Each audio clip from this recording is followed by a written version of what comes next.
পিকনিকের ভিডিও তো তোমরা অনেক আগেই দেখে নিয়েছো। আজকে তোমাদের সাথে শেয়ার করব পিকনিকে গিয়ে আমরা কি কি খাওয়া দাওয়া করেছিলাম। দেখো, পিকনিকে যেতে যেতে আমাদের বেজে গিয়েছিল বেলা 12টা। তো সেখানে গিয়ে প্রথমেই টিফিন ছিল লুচি আর আলু ফুলকপি আর মটরশুঁটি দিয়ে তরকারি। সেটা খেয়ে নিয়ে আমরা একটু ঘোরাঘুরি করে খেতে বসে পড়েছিলাম। আর খাবারে ছিল অনেক রকম আইটেম, পুরো বিয়েবাড়ির মতো। ছিল সাদা ভাত, ভেজ ডাল, তারপরে আলু ভাজা, এদিকে ছিল লেবু, তারপরে ভেজ ডাল দিয়ে খেতে খেতেই চলে আসলো কাতলা মাছের কালিয়া।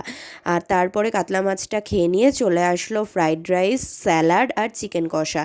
এদিকে দেখো, আমি ফ্রাইড রাইস আর চিকেনটা নিয়ে খেতে শুরু করে দিয়েছি। আর তারপরে এবার চলো সকলের কাছ থেকে রিভিউ নেব রান্নাবান্না কীরকম হয়েছে। তো সকলে মিলে বলেছে ভীষণ ভালো হয়েছে, এবার চলো আমিও খেয়ে বলবো।